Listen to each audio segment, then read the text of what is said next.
இங்கே பாருங்கள், நம்ம தக்காளி கடைய போகிறோம். சட்டி நல்லா காஞ்சதுக்கப்புறம் எண்ணெய் ஊற்றிக்கிறோம். அதுக்கப்புறம் இங்கே வந்து தேவையான அளவு தக்காளி, சின்ன வெங்காயம், பெரிய வெங்காயம் 2, சின்ன வெங்காயம் 5-6 சின்ன வெங்காயம் கலந்து அரிஞ்சு வச்சுக்கிறேன். அப்புறம் 5 பச்சை மிளகா, அப்புறம் வந்து வெள்ளை பூண்டு 5-6 பல், ஒரு 10 பல் பூண்டு எல்லாம் போட்டு நம்ம எப்படி வந்து தக்காளி பஜ்ஜி கடையிறது அப்படின்னு பார்க்க போகிறோம். வந்து எண்ணெய் நல்லா காய்ச்சிச்சுங்க. அப்புறம் நம்ம வந்து என்ன பண்ண போகிறோம் அப்படின்னா, ஒரு ஸ்பூன் வந்து சோம்பு சேர்த்துக்க போகிறோம். ஒரு ஸ்பூன் சோம்பு நல்லா பொரியுது, சிம்மில் வச்சுக்கோங்க. எண்ணெய் நல்லா காஞ்சிடுச்சு. ஒரு ஸ்பூன் சீரகம், அதுக்கப்புறம் வந்து தேவையான அளவு வந்து பெருங்காயத்தூள், சும்மா ஒரு பிஞ்ச் நம்ம தேவையான அளவு வந்து பெருங்காயத்தூள் சேர்த்துக்கோங்க. அதுக்கப்புறம் எண்ணெயிலே வந்து பூண்டை போட்டுக்கோங்க. பூண்டு நல்லா ஃப்ரை ஆகிடணும், நல்லா ஃப்ளேவர் வரணும்.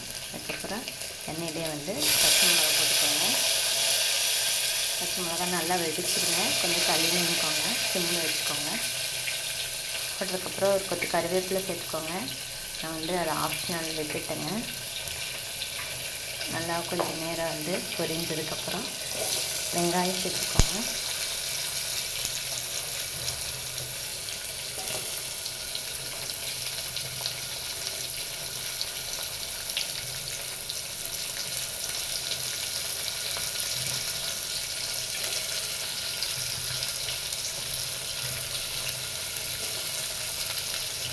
மாதிரி வெங்காயம் சேர்த்து நல்லா கலந்து விட்டுக்கோங்க.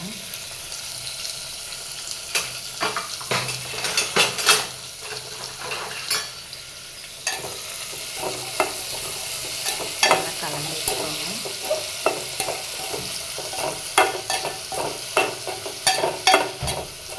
நல்லா கலந்து விட்டதுக்கப்புறம் என்ன பண்ணுறீங்க அப்படின்னா, இது கூடயே வந்து சும்மா வணங்க வேண்டியது இல்லைங்க. நல்லா கலந்து விட்டுட்டு தக்காளி சேர்த்துருங்க.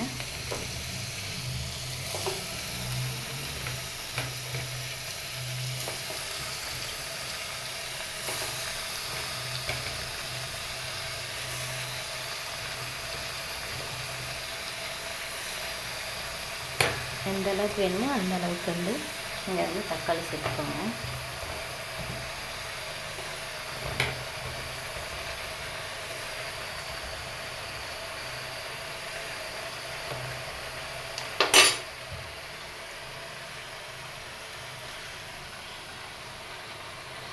தக்காளி சேர்த்துக்கோங்க. அதுக்கப்புறம் வந்து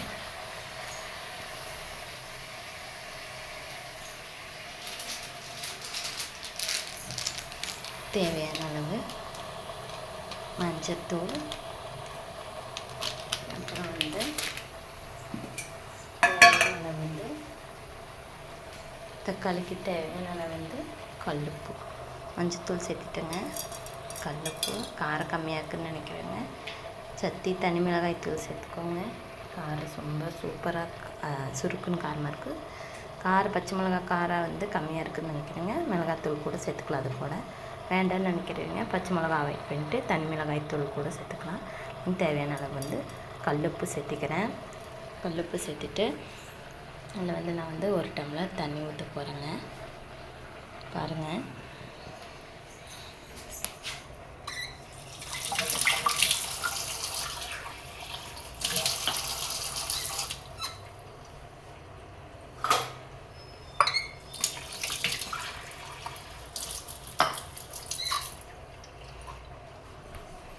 பாருங்கள், 1 இல்லது 2 டம்ளர் அளவு வந்து தண்ணி ஊற்றிக்க போகிறோம். 2 டம்ளர் தண்ணி ஊற்றிட்டோம். இப்போ வந்து நம்ம மூடி போட்டு வச்சுக்க போகிறோம். வந்து என்ன பண்ணுறீங்க அப்படின்னா, தண்ணி ஊற்றிக்கிறனால அடி பிடிக்காதுங்க உங்களுக்கு. கலந்து விட வேண்டியதில்லை தண்ணி, ஏன்னா தக்காளி நிறைய சேர்த்துக்கிறோம் இல்லையா. இப்போ வந்து என்ன பண்ணுறீங்க அப்படின்னா, இதெல்லாம் வந்து சேர்த்துட்டோம். மறுபடியும் நான் ரீகேப் சொல்கிறேன். எண்ணெய் ஊற்றி பூண்டு, பச்சை மிளகா, பெருங்காயத்தூள், சோம்பு, சீரகம், கருவேப்பிலை இருந்தால் கருவேப்பிலை சேர்த்துக்கோங்க. இல்லை அப்படின்னா மல்லித்தலை சேர்த்துக்கோங்க. ரெண்டுமே சேர்த்துக்கலாம். நான் ரெண்டுமே ஆப்ஷனல் தாங்க, நான் சேர்க்கலை. அதுக்கப்புறம் சின்ன வெங்காயம் 5-6, பெரிய வெங்காயம் 2 பொடி பொடியாக நறுக்கி சேர்த்துட்டேன். நல்லா கலந்து விட்டுட்டேன். அதுக்கப்புறம் தேவையான அளவு தக்காளி சேர்த்துட்டு மஞ்சள்தூள், தேவையான அளவு கல்லுப்பு. இப்போ வந்து மஞ்சள்தூள், கல்லுப்பு சேர்த்துக்கிறேங்க. இதில் வந்து பச்சை மிளகாய் காரம் கம்மியாக இருக்குதுன்னு நினைக்கிறேங்க, தனி மிளகாய் தூள் சேர்த்துக்கலாம். அப்படி இல்லைன்னா பச்சை மிளகாய் அவாய்ட் பண்ணிட்டு வெறும் தனி மிளகாய் தூள் கூட சேர்த்துக்கலாங்க. போட்டு நான் இந்த டம்ளரில் வந்து 2 டம்ளர் அளவு தண்ணி ஊற்றி நான் வந்து மூடி வைக்கிறேன். மூடி வச்சுட்டு கொஞ்சம் மீடியம் ஃப்ளேமில் வந்து வச்சுக்கோங்க.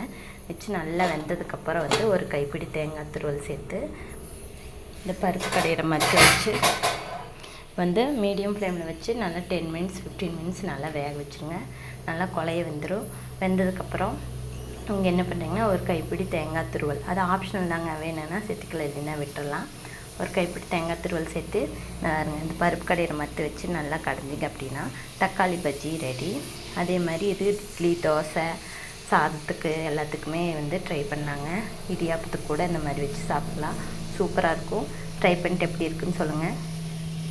தேங்க்யூ. மறக்காமல் லைக் அண்ட் சப்ஸ்கிரைப் பண்ணுங்கள்.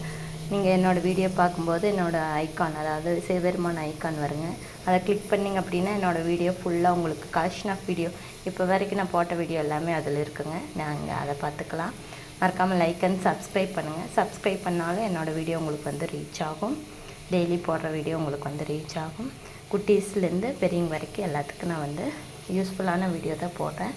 சமைக்க தெரியாதவங்க, ஃபஸ்ட் டைம் லேர்ன் பண்ணுறவங்க எல்லாத்துக்கும் இது யூஸ்ஃபுல்லாக இருக்கும். நீங்களும் ட்ரை பண்ணிட்டு எப்படி இருக்குன்னு சொல்லுங்கள். தேங்க்யூ.